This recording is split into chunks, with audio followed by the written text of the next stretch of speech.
Pentagon. The day before 9/11, Secretary of Defense Donald Rumsfeld declared war, not on foreign terrorists. The adversary is closer to home.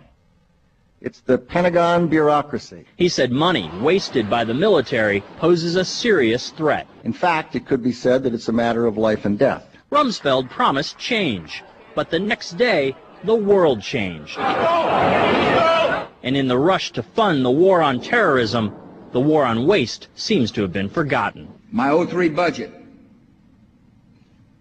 calls for more than $48 billion in new defense spending. More money for the Pentagon when its own auditors admit the military cannot account for 25% of what it already spends. According to some estimates, we cannot track $2.3 trillion in transactions. $2.3 trillion with a T. That's $8,000 for every man, woman, and child in America. To understand how the Pentagon can lose track of trillions, consider the case of one military accountant who tried to find out what happened to a mere $300 million. We know it's gone, but we don't know what they spent it on. Jim Minery, a former Marine turned whistleblower, is risking his job by speaking out for the first time about the millions he noticed were missing from one defense agency's balance sheets.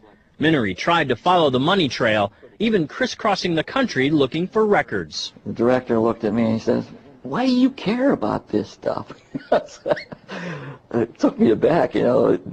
My supervisor asked me why I care about doing a good job. So he was reassigned and says officials then covered up the problem by just writing it off. They got to cover it up. That's where the corruption comes in. They've got to cover up the fact that they can't do the job. The Pentagon's Inspector General partially substantiated several of Minery's allegations, but could not prove officials tried to manipulate the financial statements. 20 years ago, Pentagon employee Franklin C. Spinney made headlines exposing what he calls the accounting games.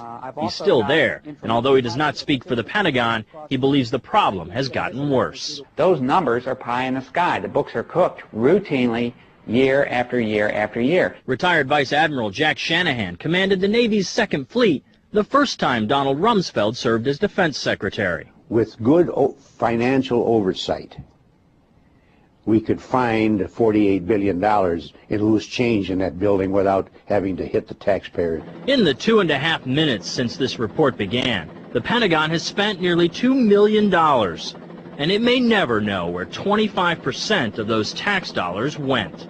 In Los Angeles, I'm Vince Gonzalez for Eye on America.